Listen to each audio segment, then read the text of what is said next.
poquito, pero es la emoción de verla y pues, bueno, nuestro sueño como Diápolis siempre ha sido tenerla a usted y pues nos va a honrar con dos ponencias, una en Derecho Penal y en el otro es de Crimen Organizado, la corrupción de funcionarios y lavado de activos. Sin más, no prolongarme, doctora, ni hablar mucho, pues le doy pase a su sesión de clase. Gracias. Gracias a ti, Reader. Al contrario, la emoción es para mí, amigos y amigas. Así es que, bueno, yo para ganar el tiempo, porque sé que el tiempo es cruel, no perdona, ¿sí? Voy a compartirles aquí pantalla para que podamos mirar las diapositivas que creo que nos van a ayudar a agilizar este tema, la presentación de este tema que es tan importante en el derecho penal, que es el tema de la omisión. Yo justo escogí este tema para traerlo aquí para todas y todos ustedes. ¿Sí? ¿Me confirman, por favor, si sí se está mirando bien la pantalla? ¿Sí la diapositiva se está proyectando bien? Sí, perfecto, perfecto. Sí, se proyecta en grande, ¿no es cierto? Sale en la pantalla grande. Perfecto, ¿no?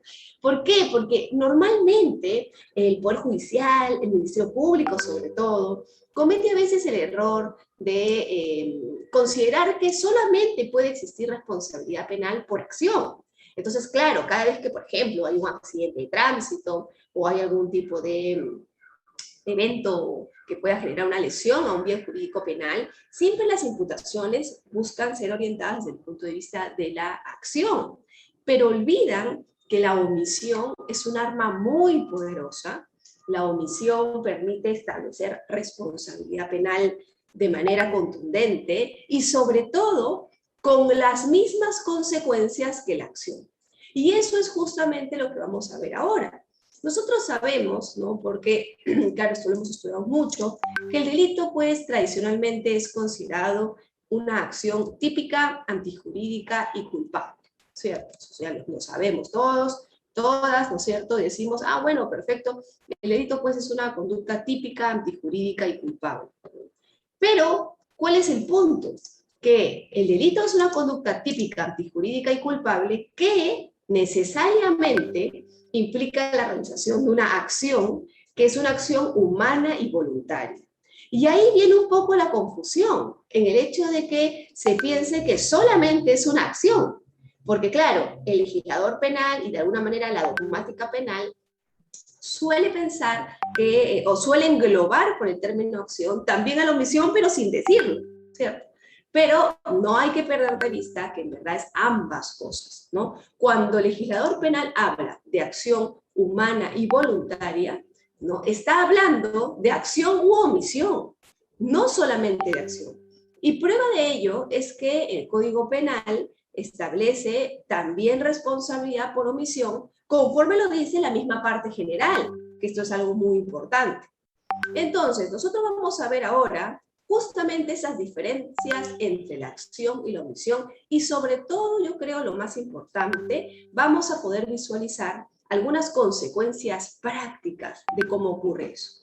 Y yo, por ejemplo, ahora les voy a colocar una de las primeras consecuencias prácticas, y de paso, amigos y amigas, las voy a invitar a que, si ustedes desean, yo sé que el tiempo a veces es complicado por la cantidad que somos, yo les agradezco mucho este entusiasmo de conectarse, ¿no? Pero lo que no quisiera es dejar de contestar a dudas o de resolver algunas consultas o comentar algunas cosas, reflexiones que ustedes puedan poner. Por esa razón, también las invito a que si tienen alguna duda vinculada, eso sí les pediría específicamente al tema que estamos mirando, la puedan escribir por el chat del WhatsApp, ¿no? Donde están también registrando la asistencia, ¿no? Pero de la manera más puntual posible para poder leer yo con rapidez mientras voy además exponiendo, ¿no? Entonces, fíjense ustedes, ¿no? A ver, fíjense. Tenemos entonces acción y omisión. Vamos a mirar en qué consiste eso. Bueno, lo primero que hay que mirar, como les decía, es que la acción no solamente supone un hacer. Perdón, ahí está. La acción no solamente supone un hacer. Vamos a ver, voy a dejar de compartir y voy a volver a compartirles porque acá voy a mejor unificarlo todo aquí, creo que va a ser más fácil para poderlo mirar. A ver, vamos a ver cómo como tengo acá dos pantallas, si no me proyecta en las dos y así no puedo ver ahora sí estamos, ahora sí. A ver, voy a compartirles ahora sí otra vez la pantalla. Ok, aquí lo vamos a mirar mejor. Entonces, yo les decía que los delitos se pueden realizar por acción y por omisión. Y vamos a estudiar el día de hoy el tema de cómo se hace por omisión. Y les voy a poner un ejemplo práctico para que podamos ver el impacto que esto tiene. Fíjense ustedes. Normalmente, cuando hay un accidente de tránsito, por ejemplo, este caso pues lamentable que tenemos en nuestro país, constante, de las combis asesinas, ¿no es cierto?, que bueno, pues no respetan las reglas de tránsito, se suben en el paradero, ¿no? Terminan atropellando a las personas, matando a las personas, y claro, viene la fiscalía y lo que dice es, bueno, vamos a ver quiénes son los responsables, y detienen al chofer, que en efecto es responsable, por acción, porque con su comportamiento activo logró matar a algunas personas sin importarle ello. E incluso hay un debate ahí sobre si eso es un tema de imprudencia o si realmente es un tema de doble eventual, ¿cierto? Pero no le establecen responsabilidad a nadie más y olvidan analizar la posible responsabilidad que tendría la empresa y el gerente de recursos humanos de la empresa o la persona o el dueño de la empresa que contrató a un chofer que muchas veces tenía 150 papeletas, que ya había atropellado anteriormente a otras personas, que ya había lesionado a otros con anterioridad, al que no le establecen responsabilidad penal. Dicen, bueno, no, es que la responsabilidad es de quien realiza la acción, de quien atropella. Sí, pero eso es una responsabilidad solo por acción, pero también existe la responsabilidad por omisión. La acción, como les decía aquí, no solo supone un hacer, también supone un no hacer, un omitir la conducta esperada por el legislador. Y eso es muy importante. Entonces, ¿qué es lo que termina pasando en la práctica? Que siempre la pita se rompe por el lado más débil y termina respondiendo únicamente la persona que atropelló, pero no el que muchas veces tiene mayor carga de responsabilidad, que es el dueño de la empresa, que contrata choferes, que sabe que son informales, que sabe que no tienen brevete, que sabe que son un peligro para la sociedad, a pesar de tener algo que el derecho penal llamamos posición de garante, la obligación de tutelar, de proteger a toda la ciudadanía porque maneja una fuente de peligro. Esas son construcciones de delitos en comisión por omisión, pero que muchas veces los fiscales no llegan a establecer. Y claro, se deja ahí un gran vacío que termina generando que el dueño de esa empresa termine contratando a otro chofer informal y vuelvan a ocurrir accidentes y se genere este tema de las combis asesinas. Pero no es el único caso, fíjense ustedes, les voy a poner otro ejemplo más. También a veces pasa, ustedes lo habrán escuchado porque eso es además algo común en diferentes ciudades, que existe también parques donde hay juegos infantiles.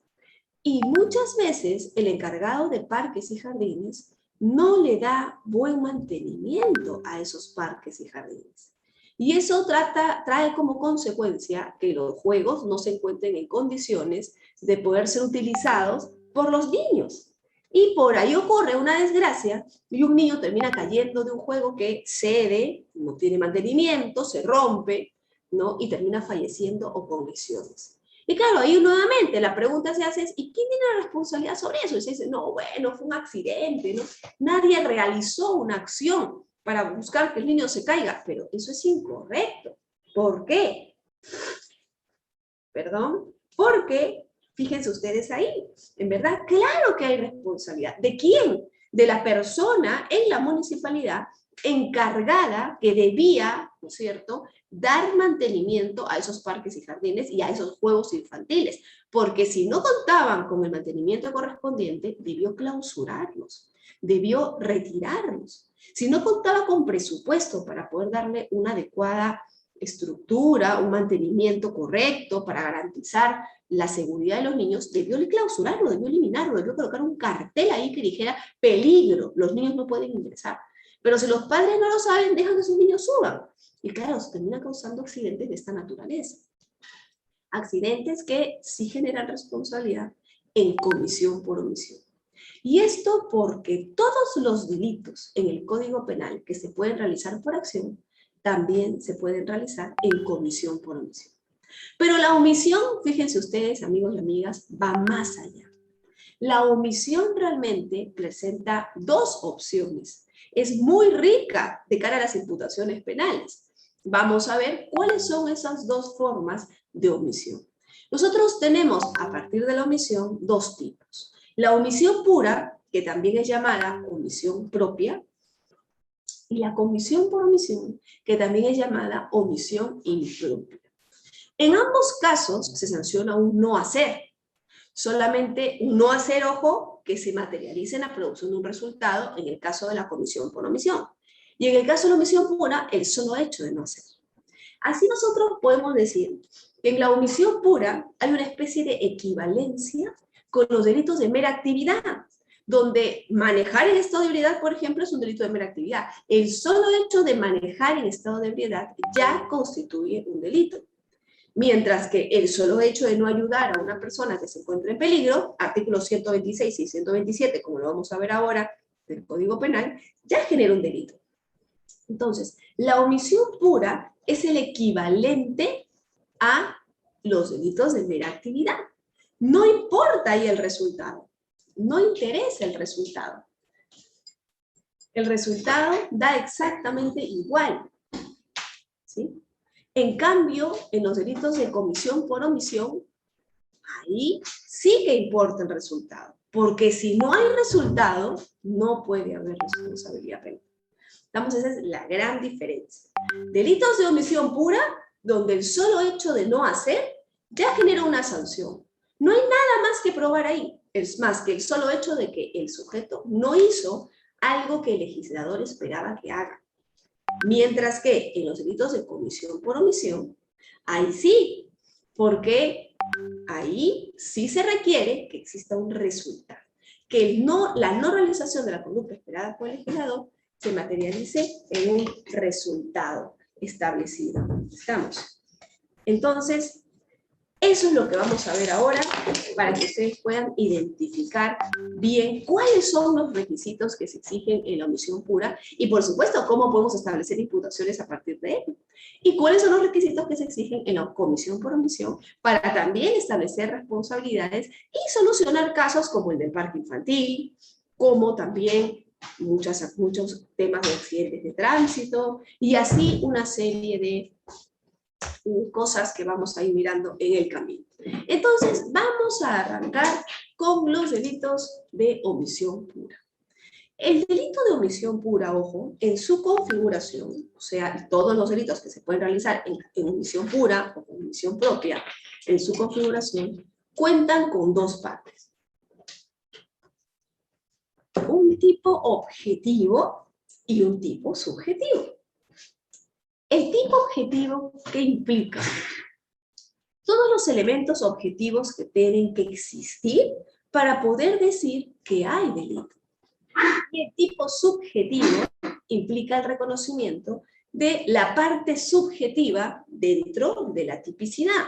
Ustedes saben que cuando nosotros analizamos la tipicidad, es una de las categorías del delito, o para los que siguen las teorías tripartitas, eso ya no nos alcanza para ver hoy día, pero hay algunos que no siguen las teorías tripartitas y consideran al delito como conducta humana voluntaria típica, antijurídica y culpable, sino como conducta antijurídica y culpable, y dentro de la antijuridicidad evalúan ahí la tipicidad, ¿no?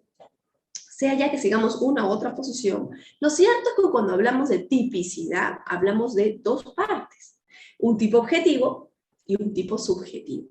En el tipo objetivo analizamos todos los elementos que tienen que existir para poder hablar de la configuración del delito. Por ejemplo, el sujeto activo, el bien jurídico protegido, el sujeto pasivo, la conducta típica, ¿no es cierto? Mientras que en el tipo subjetivo analizamos esta parte interna del sujeto, esta representación que el sujeto se hace para poder establecer si algo debe ser considerado delito o no. Ese es el tipo subjetivo, el dolo y la imprudencia, ¿no? En los delitos de omisión pura, nosotros también vamos a encontrar que los mismos pueden ser realizados con dolo o con imprudencia. Yo puedo no ayudar a alguien a propósito, como puedo no ayudar a alguien porque no me di cuenta que requería ayuda, a pesar de que debía haberme dado cuenta porque era mi obligación. Entonces, en ambos casos podemos hablar de delito. Nosotros no nos vamos a enfocar en el tipo subjetivo, porque eso está vinculado a la discusión de dolo e imprudencia, que también es transversal a todos los delitos, tanto los realizados por acción como los delitos realizados por omisión. Pero sí nos vamos a centrar en los delitos, en el tipo objetivo que marca los requisitos o los elementos que un delito de omisión pura, que es una forma de cometer delito, tiene que tener para poder hablar de responsabilidad penal. Entonces, fíjense ustedes, dentro de las peculiaridades de ese tipo objetivo, nosotros vamos a tener una situación típica. Normalmente, los delitos de omisión pura describen una situación típica en la que se omite una determinada acción. Eso pese a que el sujeto estaba en condiciones de poder realizar la acción. Por eso, la estructura de los delitos de omisión pura tiene 3 requisitos, que, ojo, estén o no estén establecidos en el artículo del Código Penal que regula un delito por omisión pura, yo igual tengo que analizar. ¿Cuáles son? Ojo, esta estructura es distinta a los delitos de mera actividad, como, por ejemplo, manejar en estado de ebriedad, porque exige algunas peculiaridades. En los delitos de mera actividad, donde el solo hecho de hacer la conducta configura un delito, lo que el Ministerio Público tiene que probar para atribuirme responsabilidad penal es simplemente haber manejado ebrio. Yo no puedo alegar nada en contra. Por ejemplo, yo no puedo alegar que, oye, pero mira, resulta que mi patrocinado, ¿no? Como abogado defensor podríamos decir, resulta que cuando él va tomando unas copitas, maneja mejor, porque es un loco en el volante, ¿ah? Normalmente es un loco en el volante, pero resulta que cuando toma algo se controla, entonces, oye, lo hace con más cuidado, entonces, mira, al final maneja mejor cuando está borracho que cuando no está. Ya, eso el juez me va a decir, pero me interesa un pepín, porque aquí, en los delitos de mera actividad, no se admite prueba en contra. Hay una presunción, como le llamamos, presunción jure et de jure, se lo estoy poniendo aquí, jure et de jure, ¿cierto? En el chat, o sea que no admite prueba en contra, que dice que, oye, si tú manejas en estado de ebriedad, se presume que tu conducta es peligrosa. No importa las explicaciones que des, ese es un delito de mera actividad.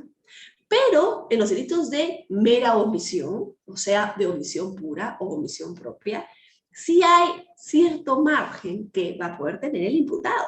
¿Por qué? Porque la estructura de un delito de omisión pura sí requiere la comprobación de 3 requisitos.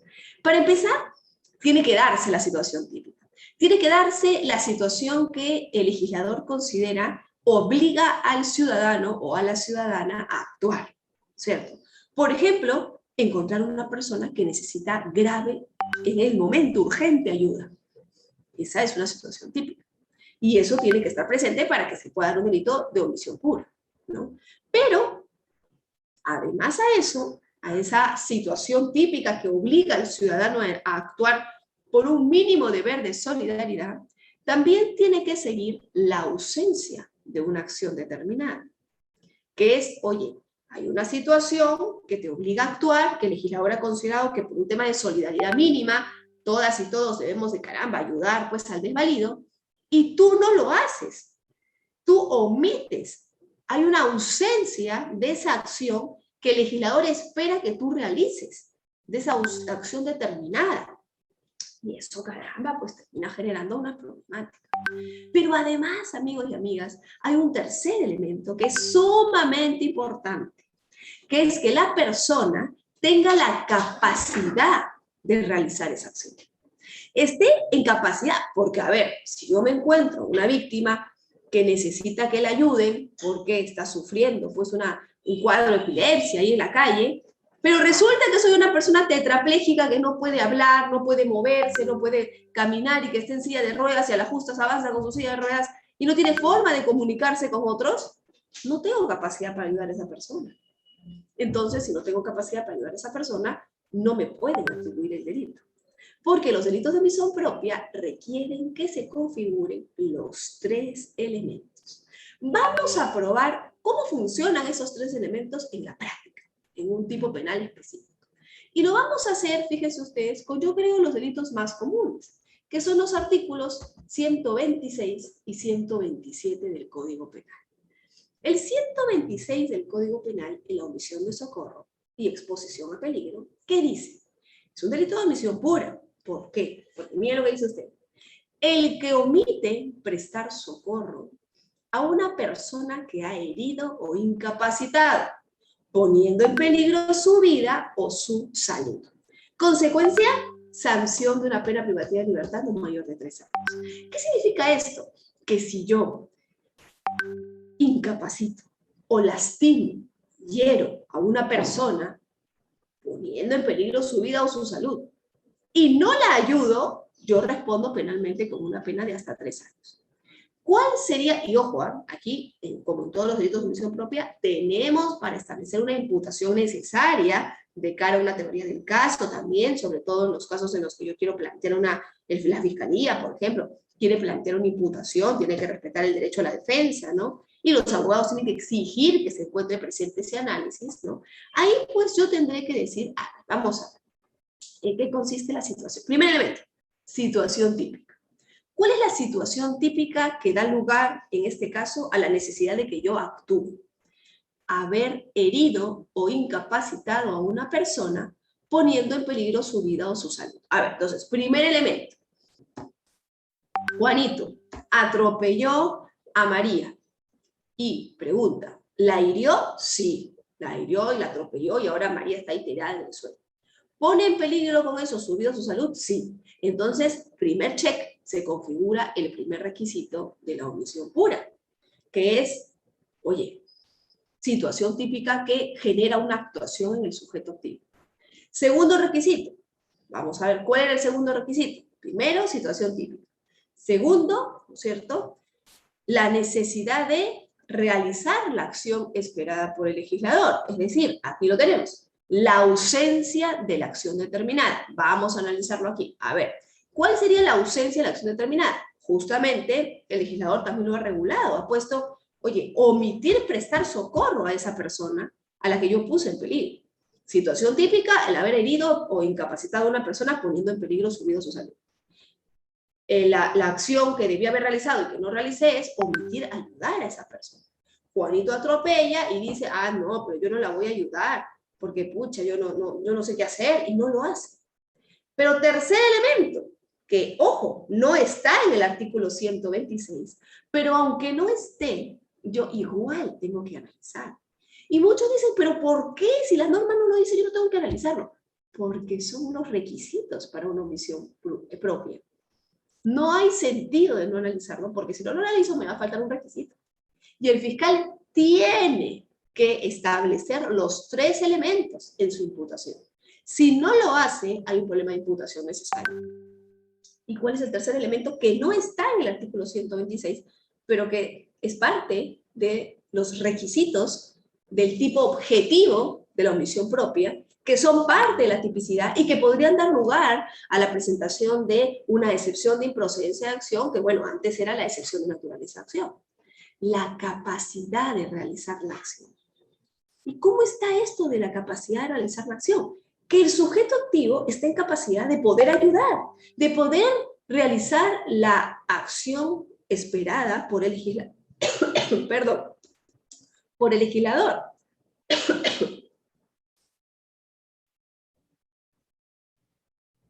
Perdón, ahora ya estoy. No, de poder realizar la acción esperada por el legislador. ¿Y cuál es esa?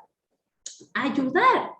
Y claro, habrá que ver el caso concreto. ¿Por qué? Por más que el sujeto activo se encuentre en la situación típica, o sea, haya atropellado a alguien poniendo en peligro su vida o su salud, tenga la obligación de ayudar y no haya ayudado, pero resulta que el sujeto activo estaba pues, como había chocado, estaba herido, no podía moverse, estaba inconsciente, entonces yo no puedo decir, yo le voy a atribuir omisión de socorro, porque sería ilógico. Le estaría pidiendo al sujeto activo que haga algo que no puede hacer, porque está incapacitado, porque está sin poder responder, sin conciencia.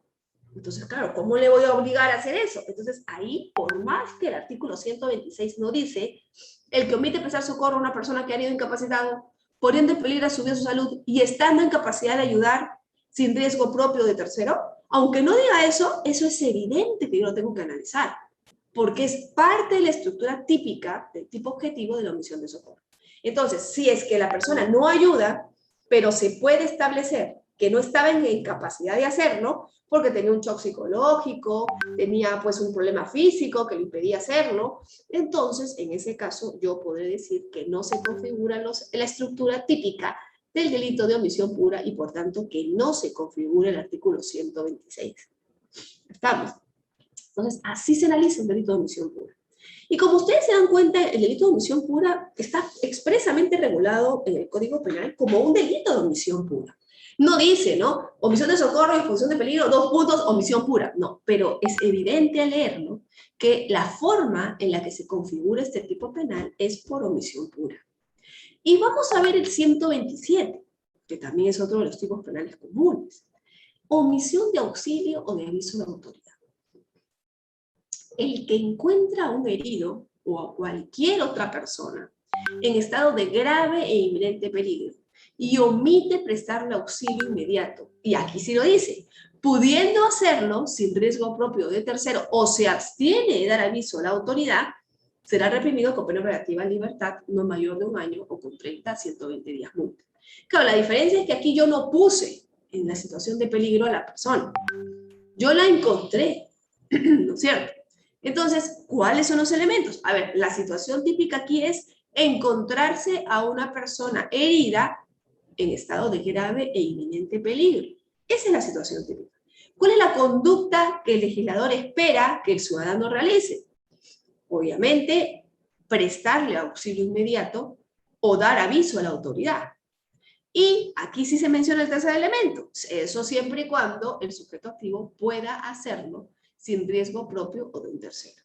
De manera tal que si el ciudadano, sujeto activo, siente que va a arriesgarse o que en verdad no puede hacerlo, entonces yo no puedo decir que hay omisión de auxilio. Aquí en este artículo sí están los 3 elementos. ¿Se dan cuenta ustedes? En el 126 no, pero eso no significa que yo no pueda o no deba analizar los 3 elementos en cada delito de omisión de socorro. Lo mismo, amigos y amigas, y los invito a hacer el ejercicio, ocurrirá, por ejemplo, con el delito de omisión de asistencia familiar, donde también tengo que analizar los 3 elementos. Y ahí hay todo un debate, porque muchos dicen, oye, pero cuando dicen que se encuentra en capacidad de hacerlo, significa que tenga la plata para pagar. Sí, en efecto, solamente que ahí la doctrina penal interpreta que si el juez de familia dice que tiene la plata para pagar y le ordena que pague, se presume que puede hacerlo. Aunque eso en realidad es un poquito debatible, ¿no? Pero bueno, es el mismo análisis, no debe de cambiar. ¿Estamos? Entonces, 126, 127, ejemplos de delito de omisión pura, donde ya sabemos que esta es la estructura del tipo objetivo que siempre tiene que ser analizada. Pero fíjense ustedes, así como hay delitos de omisión pura que están expresamente regulados en el Código Penal, así como delitos de mera omisión, así como hay delitos de mera actividad, hay delitos de mera omisión, vamos a encontrar también que hay otra forma de cometer delitos por omisión, que es la comisión por omisión o también llamada omisión impropia. Todos los delitos que se pueden realizar por acción y que producen un resultado, se pueden realizar en comisión por omisión, siempre y cuando también produzcan un resultado.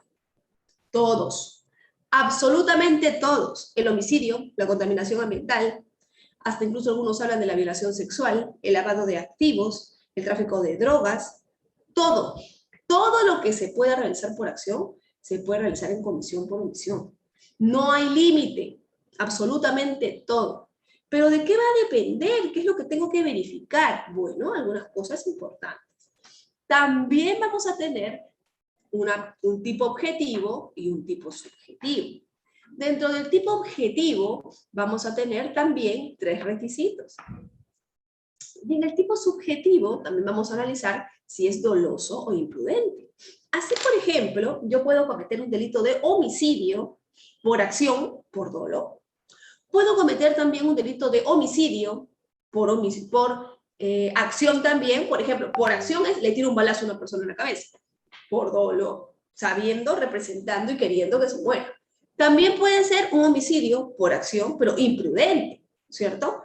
atropellé a una persona y la maté. Homicidio por acción imprudente. Mi acción generó su muerte. Pero así como puedo cometer delitos, como les decía, por acción, los dos mismos delitos los puedo cometer en comisión por omisión. Por ejemplo, yo puedo matar a un niño porque no le doy de comer siendo yo la madre, porque quiero que se muera, porque ya me hartó ese niño, y ahí voy a cometer un delito de homicidio en comisión por omisión, por no haber cumplido, no haber hecho lo que debía hacer, que era darle de comer, doloso. Pero también puedo cometer un delito de homicidio en comisión por omisión imprudente. Por ejemplo, me voy a pasear y resulta que me surge una complicación y dejo a mi hijo en el carro con las lunas cerradas para que no le pase nada, pero no me doy cuenta que hay 45 grados de temperatura y el niño se muere deshidratado. Lo mato en comisión por omisión imprudente. No me represento que algo malo puede pasar, pero pasa. ¿Qué pasa si yo no le doy de comer a mi hijo, pero no se muere? Al final, bueno, tiene hambre, pero al día siguiente viene su papá y le da de comer. ¿Ahí habría delito? No necesariamente, sobre todo porque si es que no se logra probar que la mamá lo hizo a propósito, simplemente que se olvidó, se quedó dormida, no le dio de comer, pero felizmente no le pasó nada, ¿no? De la clásica de, Dios mío, el ángel de la guarda lo protegió.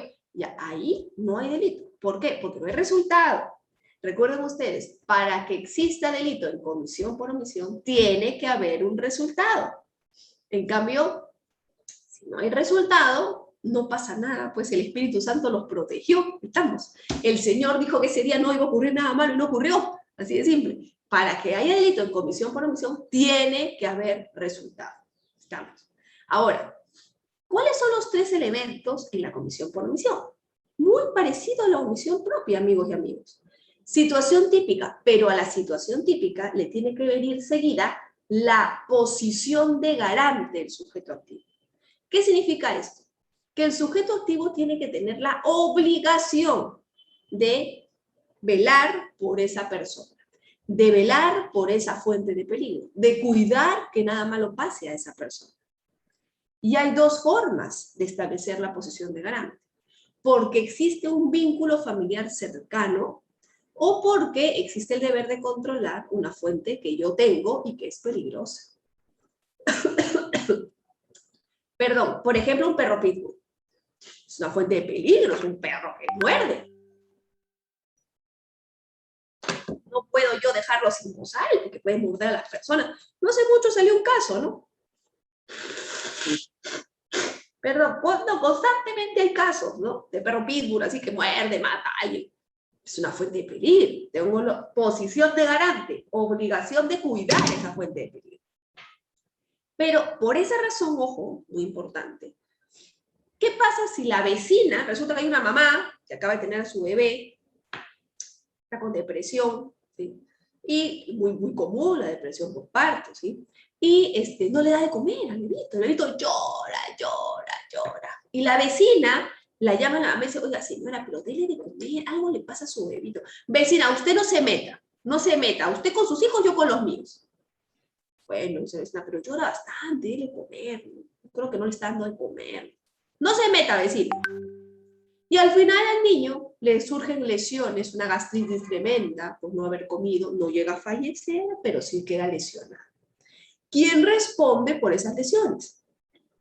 Situación típica, ¿debido a no haberle a comer? Sí. ¿Pero quién? La persona que tenía posición de garante, la mamá. La mamá responderá por las lesiones en comisión por omisión.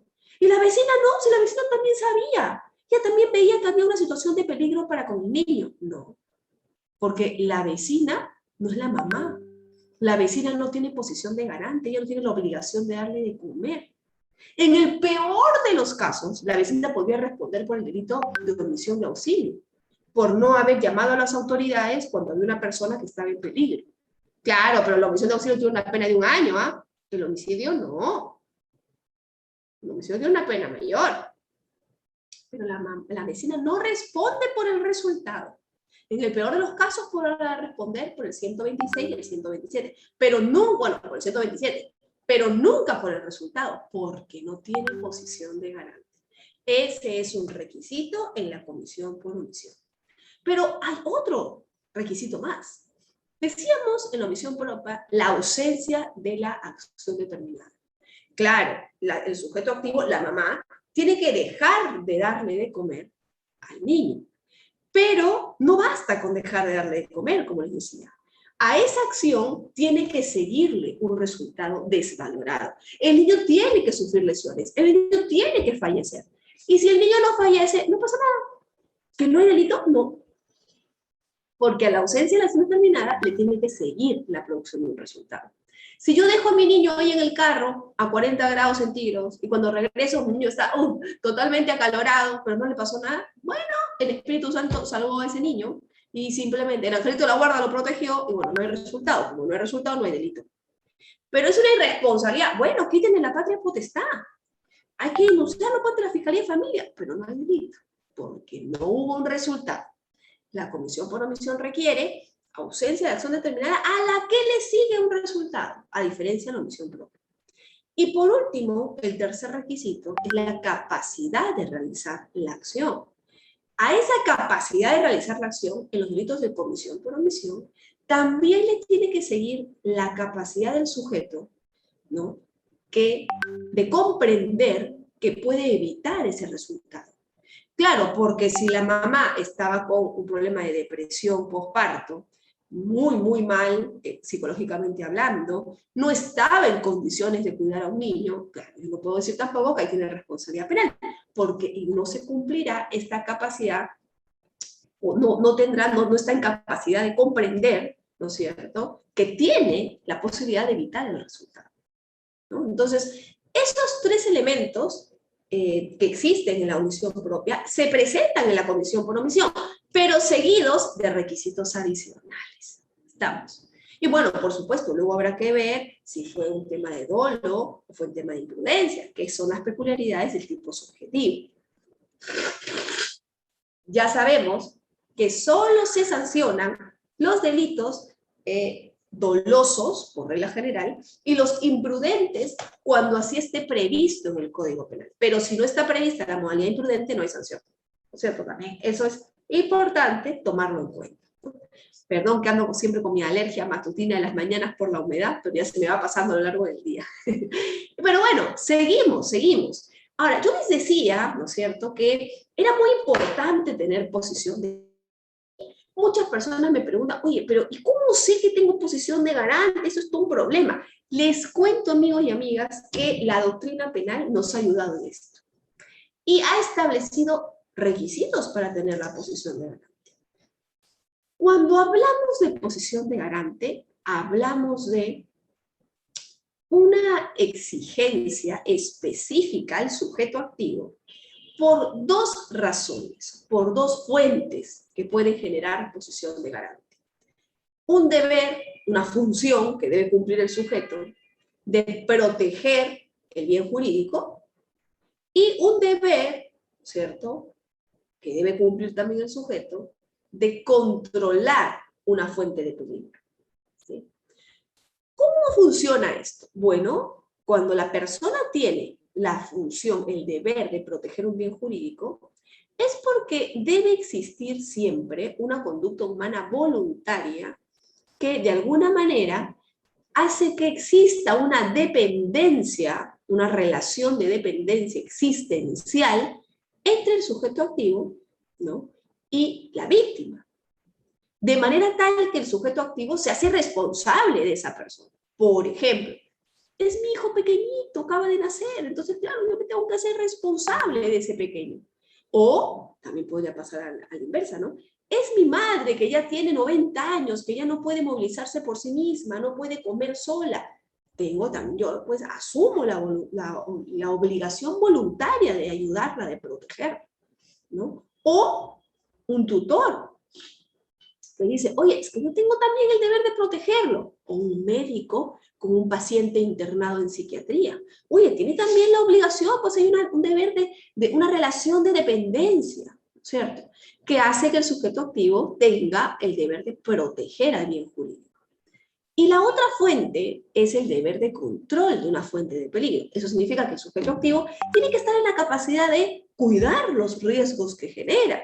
Si yo voy a tener un carro, caramba, pues tengo que usar el carro, pero de manera responsable, ¿no es cierto? Tengo que controlar la fuente de peligro, pues no voy a ir a 300 kilómetros por hora. Si yo tengo un perro pitbull, caramba, también tengo que tenerlo, pues, pero con los debidos cuidados, ¿no?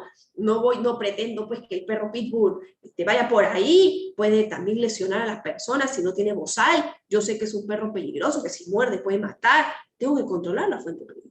Si yo tengo una empresa minera, yo también tengo que controlar los riesgos que la minera puede generar. No voy a ir por ahí contaminando el medio ambiente, ¿no? Eso implica que el sujeto activo tenga el deber de controlar una fuente de peligro. Pero yo sé, muchas personas me dicen, profesora, pero es que esto igualito no queda muy claro, ¿no? Porque es bien relativo, va a dar mucho debate. No se preocupe. La doctrina, y digo la doctrina porque esto no está en el Código Penal, pero está en la doctrina, en la parte general de todos los manuales de todo el mundo, hasta en la China funciona así. Y si no, pregúntenle al profesor Muñoz Conde, que le encanta el todo lo oriental. Él escribe hasta en chino, increíblemente, escribe Derecho Penal en chino, ¿no? Son Muñoz Conde. Vende sus libros en China. ¿Sí? Fíjense ustedes, acá la doctrina ha establecido 3 mecanismos con los cuales el sujeto activo puede tener posición de garante por la función de protección de un bien jurídico, y 3 mecanismos por los que el sujeto activo puede tener posición de garante por el deber de control de una fuente de peligro. Vamos con los 3 primeros. Un sujeto activo tiene el deber de proteger un bien jurídico cuando tiene un vínculo familiar cercano.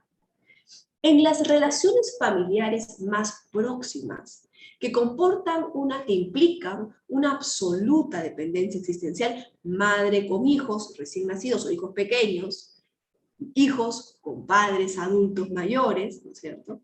Ahí hay un vínculo familiar muy cercano que me obliga a cuidar a ese bebé o a esa persona mayor. Yo no me podría ir pues de vacaciones y dejar a la persona mayor que sé que no puede comer sola, de 95 años, solita ahí en la casa. Cuando regrese obviamente va a fallecer, porque yo respondería por ese homicidio en comisión por omisión. Doloso o imprudente, depende pues de si lo hice a propósito o depende de si lo hice irresponsablemente. Ahí claramente yo creo que lo hizo a propósito, ¿no? Porque si la persona mayor no podía ni pararse, ¿cómo pretendía yo que vaya a comer? Si no le avisa a nadie. ¿No? Entonces ahí había un homicidio en comisión por omisión. ¿Por qué? Porque el sujeto activo tendría el deber, la posición de garante, proveniente del deber de controlar de proteger, un bien jurídico por el vínculo familiar que tiene, teniendo plena capacidad para entender que lo que hacía estaba mal y además habiéndose producido el resultado, que es la muerte. ¿Se dan cuenta? ¿Qué hubiera pasado si la vecina lograba entrar a mi casa y decía que, oye, pero la señora se quedó solita? Y le daba de comer todos los días y no le pasaba nada. No hay delito, porque no hay resultado, recuerden ustedes. Pero si se hubieran muerto, no, ahí sí respondería yo en comisión por omisión. Vamos. Primer caso. Segundo caso, que también genera posición de garante por la función de protección de un bien jurídico. Comunidad de peligro. Cuando varias personas participan voluntariamente en una actividad peligrosa, ¿sí?, adquieren una obligación de ayudarse entre ellas. Tácita. No es que tienen que firmar un papel, un contrato, no, es tácita. Tienen que socorrerse entre sí. Ejemplo, nos vamos a hacer todos los caminos del Inca ahí en Machu Picchu. Oye, pero resulta pues que son un grupo grande, hay personas que son más ágiles, otras ya personas mayores, ¿no? Y bueno, al salir todos en excursión, todos asumimos una comunidad de peligro. ¿Pero por qué? Si la señora mayor quiso venir es su problema, pues si ella no puede caminar, ya que se quede ahí, a nosotros seguimos, vamos a malograr el paseo. Si a esa señora mayor le pasa algo, yo respondo. Todos los que se fueron y la dejaron abandonada responden penalmente, porque hay una comunidad de peligro. Por eso el guía tiene que ver qué hacer, o regresa al grupo, o llama a alguien para que apoye a la señora mayor, pero no puede decir, bueno, ya, el que pueda continúa, el que no se queda, porque ahí habrá responsabilidad penal. ¿Estamos? ¿Por qué? Porque tiene el deber de proteger una fuente de peligro, un bien jurídico, y además eso generó una muerte de la señora, unas lesiones de la señora, y caramba, estaban todos en capacidad de entender que tenía que ayudarse entre sí.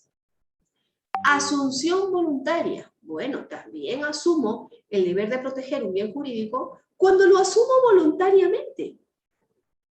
Cuando yo solita, yo solito, digo, yo en mi bocota, por eso dicen, ¿no? Yo voy a ayudar, no se preocupe, yo me encargo de cuidarlo. Ejemplo, yo ahora le digo a una vecina, vecina, vaya nomás usted a trabajar, yo me encargo de cuidar a su hijito hoy día. No se preocupe, déjemelo a mí, yo lo cuido. Yo asumí voluntariamente ese deber de proteger la vida de ese niño. Si ese niño se sube por la ventana y se cae, perdón, pero la vecina tiene responsabilidad. En comisión por omisión, porque el niño se muere, porque se sube a la ventana y se cae. Porque lo asumió voluntariamente, pero yo estaba haciéndole un favor, la vecina no me ha pagado nada. ¿Y qué tiene que ver? ¿Y qué pasa si me pagan? Peor todavía.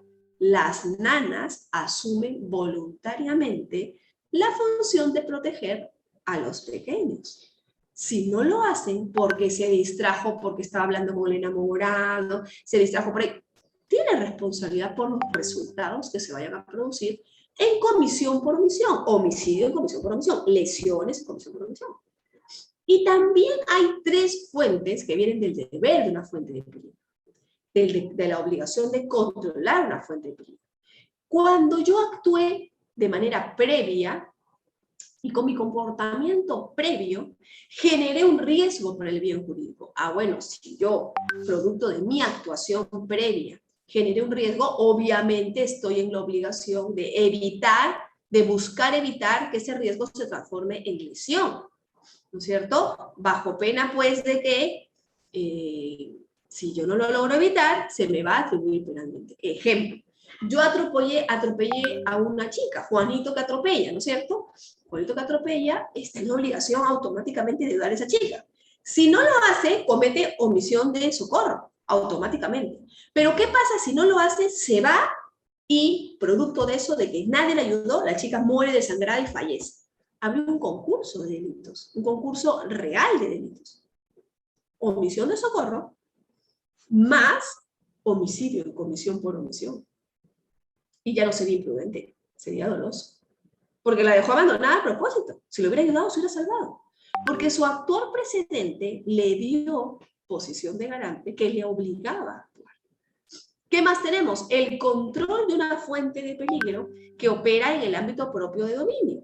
¿Qué pasa en estos casos? También tendrá posición de garante quien tiene bajo su control una fuente peligrosa, una instalación, una máquina, un perro pitbull, un animal, ¿no es cierto? O una maquinaria, ¿no? Que hace pues que, caramba, yo sé que esta maquinaria es peligrosa, tengo pues que controlar que no se materialice el peligro y que no se dañe a nadie. Por eso yo no puedo sacar un perro pitbull sin bozal, o a un perro grande, o a un perro que sé que muerde, que es peligroso, porque tengo el deber de controlar esa fuente de peligro. Y si el perro muerde a alguien, entonces allí, si genera lesiones, yo responderé porque yo tenía el deber de controlar esa fuente de peligro en comisión por omisión. Y si el perro genera la muerte, entonces yo responderé por el homicidio en comisión por omisión. Aquí no funciona eso de que nada más, sacrificamos al perro. Perdón, y por la muerte y el homicidio, ¿quién no responde a nadie? No, pero es que el perro es el responsable. Perdón, el perro es una cosa. Y yo soy responsable de esa cosa. El responsable de esa cosa, el que tenía el deber de controlar una fuente de peligro, ese responde por el homicidio y las lesiones. Y si no era la primera vez que el perro mordía, perdón, pero bien difícil te pueda plantear que era un homicidio o unas lesiones culposas, porque ya sabía que su perro era peligroso y asumió el resultado. Ahí mínimamente hay un dolo eventual. Y hablaríamos de un homicidio en comisión por omisión, doloso, ya no imprudente. 6 a 20 años de cárcel como mínimo. Estamos, entonces, ¿se dan cuenta ustedes todo el campo de cosas que se pueden hacer con la omisión? Pero también tengo deber de control de una fuente de peligro y por tanto posición de garante cuando tengo la responsabilidad por la conducta de otras personas. Cuando yo tengo el deber de vigilar a otras personas que se encuentran bajo mi control y respecto de males que puedan causar. Por ejemplo, yo soy el encargado de cuidar a un paciente psiquiátrico que sé que es pirómano. Entonces yo tengo el deber de vigilarlo. Yo no puedo dejar que, que vaya a pasear nomás, total, ya. Un par de incendios que genere por ahí hoy día, bueno, ¿qué vamos a hacer? Porque todas las personas que fallezcan producto de esos incendios yo voy a tener responsabilidad por eso. Pero yo no lo hice, pero yo tenía el deber de controlar la conducta de otras personas. ¿Estamos? Y por eso voy a responder. ¿Qué pasa si ese día el pirómano salió y bueno, no pasó nada malo? Bueno, como les digo, el Espíritu Santo salvó y no respondo penalmente. Ya, pero si pasa, sí respondo. Entonces, también opera con las personas jurídicas. Si una persona jurídica está controlada por un directorio, por un gerente general, y saben que tirar desechos al río es contaminar, si la empresa tira, si algún trabajador tira desechos al río y el directorio lo sabía, entonces ahí va a haber responsabilidad en comisión por omisión por contaminación ambiental. ¿Y qué pasa si algún miembro del directorio estaba en contra, no estaba a favor de que se tire eso al río, pero no le hicieron caso porque la mayoría ganó y decidió que se tirara al río? ¿Ese también respondería? Sí, también, porque tiene la obligación de controlar la conducta de esa persona jurídica que es peligrosa. Pero ¿cómo si? O sea, ¿qué le estamos pidiendo? Que vaya y denuncie a la policía, tiene que hacer todo lo necesario para que su fuente de peligro, para que su persona jurídica no cometa delitos. ¿Se dan cuenta? Entonces, tan responsable es el que actúa por acción que el que actúa por omisión. Y ya sabemos que la omisión se puede dar a nivel de la omisión propia y también a nivel de la comisión por omisión. Y ya se dieron cuenta del inmenso potencial que la omisión tiene para poder imputar delitos, para poder atribuir delitos. Claro, siempre y cuando exista un resultado concreto, ¿no es cierto?, que genere ello, ¿no? Entonces, esta es, amigos, amigas, la importancia de los delitos de omisión. Es muy importante, por eso, distinguir, como les decía, los requisitos que están aquí planteados, ¿no es cierto? Una vez más, para la omisión pura son estos 3 requisitos, para la comisión por omisión son los mismos, pero seguidos de elementos adicionales, en tanto siempre se va a exigir la producción de un resultado. Estos aspectos van a ser fundamentales para resolver todos los tipos penales. Todo lo que se puede hacer por acción se puede hacer en comisión por omisión, incluso el lavado de activos. Por ejemplo, si lo viera como jefe de el área de transportes, ¿sí?, que hay un trabajador que está metiendo plata en el camión y lo veo por la cámara que mete plata en el camión, y claro, es plata que claramente tiene un ingreso, un origen ilegal, porque además veo también que le han traído ese dinero una persona que se dedica al narcotráfico, un narcotraficante conocido en la zona, que le ha dado el dinero, un montón, un saco de dinero que él ha metido escondido ahí en el camión con la mercadería que tenía que traer de una ciudad a otra. Y resulta que ese jefe del camión dice, bueno, pero la verdad, justo es el hijo de una chica a la que yo estoy coqueteando. O sea, que si lo reporto, ya fue, ya no me van a dar pelota, ¿no? Mejor me hago al tonto que no vi nada. Y lo deja pasar. Y al chico lo detienen, ¿estamos? Y le encuentran el dinero. Ese jefe que tenía la posición de garante, tenía, aquí como lo vemos, el deber de controlar una fuente de peligro, porque ese era su trabajo, también responde por lavado de activos en comisión por omisión. El que lleva el dinero claramente es por acción, pero el que se queda callado, teniendo la obligación de hacerlo, ese es en comisión por omisión. Entonces, como se dan cuenta, tanto para delitos sencillos como para delitos complejos, claro que se puede hacer una imputación en comisión por omisión, siempre y cuando el resultado ocurra, ¿no? Incluso para casos vinculados a temas de corrupción de funcionarios. También ahí, hasta ahí llegan los alcances de la comisión por omisión, ¿no? Entonces, bueno, pues amigos y amigas, esto era lo que yo un poco quería compartirles. Muchas gracias por su atención, ¿sí?, sobre este tema tan interesante, que es el tema de la omisión propia, la omisión impropia, ¿no?, que siempre sirve como elemento para construir teorías de delito, elemento también para que los fiscales puedan hacer una labor mucho más precisa en torno a las imputaciones penales y, por supuesto, para poder tener más herramientas para combatir los casos injustos, el crimen, ¿no? Herramientas que son fundamentales en el marco de una organización, de una institución como es el Ministerio Público del Poder Judicial organizada. Pero le devuelvo la palabra entonces a los organizadores. Muchas gracias por la atención. Doctora, muchas gracias por el gesto tan bonito con nuestra institución, como es Udiápolis. Somos una institución joven, pero que estamos creciendo poco a poco. ¿Y quién más, doctora, que usted ser parte de nuestra familia de Udiápolis? Agradecemos infinitamente de parte de mi gerencia, de esa doctora Mabel, Rodrigo, mis amigos de Flyer. Ha quedado estupendo el flyer de lo que es los diplomados. Y pues, doctora, que tenga un bonito fin de semana, que Dios le bendiga en todo momento. Siempre Udiápolis va a ser, bueno, nosotros admirados de su buen trabajo, su buena disposición hacia nuestra institución también. Y doctora, sin ánimos de incomodarla ni quitarle más tiempo, no sé si puede darnos un minutito solamente para una foto con todos nuestros estudiantes, por favor. Claro que sí, claro que sí. Excelente. Estimados participantes, es hora de que activen sus cámaras para sacar luego un flyer grupal, ¿sí? Y publicarlo en nuestras redes sociales que hemos llegado a, no, bueno, llegamos al tope de 980 estudiantes conectados, doctora. Y solamente lo realiza la doctora Romy Chancon. Rodrigo, ¿me confirmas por favor para la captura?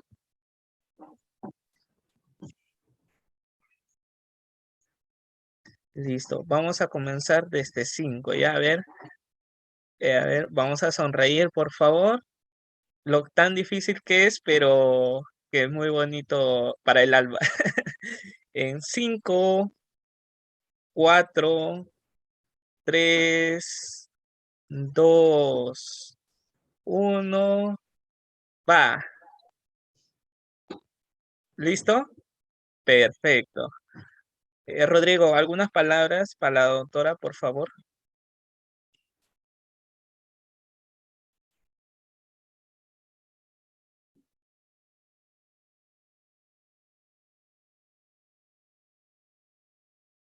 Gracias a ustedes, amigos y amigas. Un placer para mí. Será hasta otra oportunidad. Muchas gracias. Adiós. Buen fin de semana. Hasta luego, doctora. Que Dios me la bendiga.